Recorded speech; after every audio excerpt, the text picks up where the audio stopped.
I got so much motherfucking design on right now. Break it down, bring it back, make it clap. I got 3 old thoughts, new block, wear bitches on my line, and you know. Salam, Om Swastiastu, Namo Buddhaya, salam kebajikan, selamat sejahtera bagi kita semua. Perkenalkan, nama saya Dini Arsinila Rosa sebagai moderator dari kelompok 1 yang akan menjelaskan atau mendiskusikan tentang aspek hukum keperdataan dalam hukum perlindungan konsumen. Nama-nama kelompok kami terdiri dari saya sendiri dan teman saya Ade Putri, Kevin Juan Pertogisaan, Ikwan Ahmad Jubri Pasaribu, dan Yeriko Grace Armando Damanik. Di sini kami akan membahas mengenai apakah aspek hukum keperdataan mempengaruhi efektivitas dalam menegakkan hak dan perlindungan konsumen, dan bagaimana aspek hukum keperdataan dalam hukum perlindungan konsumen. Pertama yang akan kami bahas itu perlindungan konsumen, aspek hukum keperdataan, dan yang terakhir adalah kasus. Baik, di sini saya akan melanjutkan paparan dari materi kelompok kami. Yang pertama saya akan menjelaskan apa itu aspek hukum keperdataan. Yang dimaksudkan aspek hukum perdata itu adalah dalam arti luas, termasuk hukum perdata, hukum dagang, serta kaidah-kaidah keperdataan yang termuat dalam berbagai peraturan perundang-undang lainnya. Kesemuanya itu baik hukum perdata tertulis maupun hukum perdata tidak tertulis. Lalu di slide selanjutnya, kaitan hukum konsumen dengan hukum perdata itu apa? Yang pertama kami bahas ada hal-hal yang berkaitan dengan informasi, dan yang kedua ada beberapa bentuk informasi. Hal-hal yang berkaitan dengan informasi itu adalah tentang barang atau jasa yang merupakan kebutuhan pokok. Nah, sebelum ia menggunakan sumber dananya, contoh seperti gaji, upah, honor, atau apapun nama lainnya, untuk mengadakan transaksi konsumen tentang barang atau jasa tersebut. Yang kedua, beberapa bentuk informasi. Di antara berbagai informasi tentang barang atau jasa konsumen yang diperlukan konsumen, tepatnya yang paling berpengaruh pada saat ini adalah informasi yang bersumber dari kalangan pelaku usaha, terutama dalam bentuk iklan atau label, tanpa mengurangi pengaruh dari berbagai bentuk informasi pengusaha lainnya. Lalu, dari slide selanjutnya, itu ada kami bahas tentang efektivitas, yang dimana macam-macam perikatan yang dipakai dalam hukum perlindungan konsumen. Pertama itu, kita harus ketahui dulu apa itu perikatan. Perikatan itu adalah hubungan hukum antara dua pihak, di mana pihak yang satu berhak menuntut sesuatu dari pihak lainnya, dan pihak yang lain berkewajiban memenuhi tuntutan tersebut. Nah, bagaimana sih pengaturan perikatan tersebut? Itu didasarkan pada sistem terbuka. Nah, ada 3 hal yang dibatasi, yaitu yang pertama tidak dilarang undang-undang, yang kedua tidak bertentangan dengan ketertiban umum, ketiga tidak bertentangan dengan kesusilaan. Nah, setiap pelaku perikatan itu harus mengadakan perikatan yang dimana ada terbagi 4. Yang pertama ada kebebasan menyatakan kehendaknya sendiri, yang kedua tidak ada paksaan dari pihak manapun, yang ketiga tidak ada penipuan dari salah satu pihak, dan yang keempat tidak ada kehilafan pihak-pihak yang bersangkutan. Bagaimana sih orang yang cakap membuat suatu perikatan? Itu menurut Undang-Undang Pasal 1320, yang pertama sudah dewasa, artinya sudah berumur 21 tahun penuh. Yang kedua walaupun belum dewasa tetapi sudah pernah nikah. Terus yang ketiga dalam keadaan sehat akal atau tidak gila. Yang keempat tidak berada di bawah pengampuan. Yang kelima memiliki surat kuasa jika mewakili pihak lain. Lalu di situ kan ada perikatan dengan suatu syarat tangguh. Nah, apa itu? Itu adalah perikatan lahir jika peristiwa tersebut telah terjadi pada detik terjadinya peristiwa tersebut. Yang kedua itu perikatan dengan suatu syarat batal. Mengapa dikatakan batal? Ada 2. 1. Syarat itu bertentangan dengan kesusilaan atau sesuatu yang dilarang oleh undang-undang. Di situ tertulis pada pasal 1254 KUH Perdata. Terus yang kedua, pelaksanaannya semata-mata digantungkan pada kemauan debitur. Jika dikaitkan dengan perlindungan konsumen, maka suatu perikatan antara pelaku usaha dan konsumen harus memiliki suatu perikatan yang bersyarat, di mana di dalam perikatan itu harus ada tertera atau tercantum syarat-syarat yang mengatakan sahnya suatu perikatan tersebut. Demikian pemaparan dari saya. Sekian dan terima kasih. Oke, di sini kita telah mendengarkan penjelasan dari beberapa teman-teman kita, dan di sini saya ingin menjelaskan contoh kasus.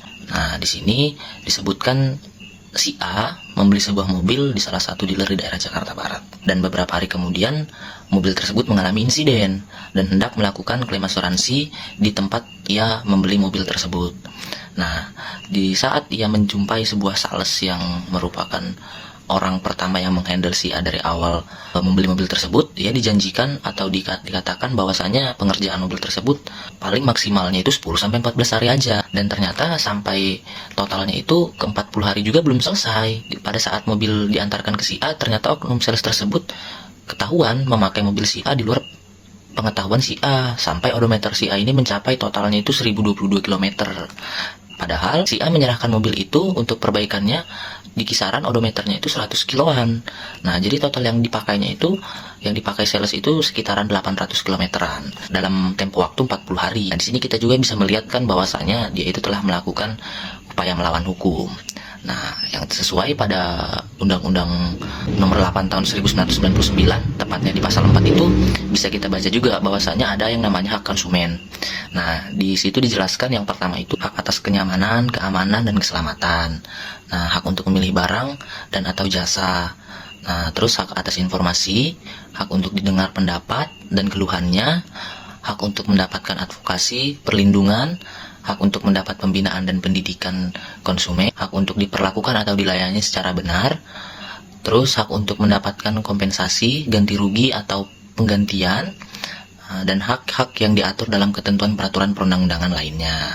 Nah, dari ketentuan ataupun perbuatan sales di atas itu, kita bisa menyelesaikan permasalahannya melalui BPSK atau melalui peradilan yang berada di lingkungan peradilan umum yang sesuai pada pasal 45 angka 1 Undang-Undang Nomor 8 Tahun 99. Nah, seandainya jalan penyelesaian sengketa yang dipilih adalah melalui Badan Penyelesaian Sengketa Konsumen atau BPSK, maka lembaga ini sebagaimana menentukan pasal 52 Undang-Undang Nomor 8 Tahun 1999 memiliki tugas dan wewenang, yaitu yang pertama itu dapat melaksanakan penanganan dan penyelesaian sengketa konsumen dengan cara melakukan mediasi atau arbitrase. Dua, memberikan konsultasi perlindungan konsumen. Yang ketiga, melakukan pengawasan terhadap pencantuman klausula baku. Yang keempat, melaporkan kepada penyidik umum apabila terjadi pelanggaran ketentuan dalam undang-undang. Yang kelima, menerima pengaduan baik tertulis maupun tidak tertulis. Yang keenam, melakukan penelitian dan pemeriksaan. Yang ketujuh, memanggil pelaku usaha yang diduga telah melakukan pelanggaran terhadap perlindungan konsumen. Yang kedelapan, memanggil dan menghadirkan saksi, saksi ahli, dan atau setiap orang yang dianggap mengetahui pelanggaran terhadap undang-undang itu. Yang kesembilan, meminta bantuan penyidik untuk menghadiri pelaku usaha, saksi, saksi ahli, atau setiap orang sebagaimana dimaksud pada huruf G dan huruf B yang tidak bersedia memenuhi panggilan penyelesaian sengketa konsumen. Yang ke-10, mendapatkan, meneliti, dan atau menilai surat, dokumen, atau alat bukti lain guna penyelidikan dan atau pemeriksaan. Yang ke-11, memutuskan dan menetapkan ada atau tidak adanya kerugian di pihak konsumen. Yang ke-12, memberitahukan putusan kepada pelaku usaha yang melakukan pelanggaran terhadap perlindungan konsumen. Baik, mungkin itu saja yang bisa saya paparkan melalui contoh kasusnya. Kesimpulan, aspek hukum keberatan memiliki pengaruh besar terhadap aktivitas dalam menegakkan hak dan perlindungan konsumen. Hukum keberdataan memberikan kerangkaan kepada yang mendefinisikan hubungan hukum antara individu, perusahaan, dan pihak lainnya, termasuk dalam konteks kontrak dan tanggung jawab perdata. Pada hak dan perlindungan konsumen, hukum keberdataan seringkali digunakan untuk menyelesaikan sengketa antara konsumen dan penyediaan barang atau jasa.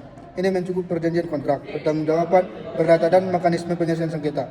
Oleh karena itu, hukum keberdataan yang baik dan kuat dapat meningkatkan aktivitas perlindungan konsumen dengan memberikan landasan hukum yang jelas untuk menegakkan hak-hak konsumen. Baik, saya akan melanjutkan kesimpulan dari teman saya. Hukum keberdataan memberikan dasar untuk perlindungan konsumen dalam transaksi komersial. Ini mencakup tentang ketentuan kontrak, pertanggungjawaban pihak yang melanggar kontrak, dan upaya untuk mementingkan konsumen yang tidak dirugikan. Penyediaan barang atau jasa memiliki kewajiban hukum untuk memberikan produk atau layanan yang sesuai dengan standar dan kualitas yang jelas. Pelanggaran yang kewajiban ini dapat mengakibatkan tindakan oleh hukum konsumen yang memiliki hak hukum untuk minta ganti rugi jika mereka dirugikan dan transaksi komersial. Hukum keberdataan juga mengatur persyaratan kontrak dan ketentuan yang harus diikuti oleh penyedia dan transaksi dengan konsumen. Sekian saya kembalikan kepada moderator. Baiklah, sekian dari pemaparan kelompok 1. Kami ucapkan terima kasih.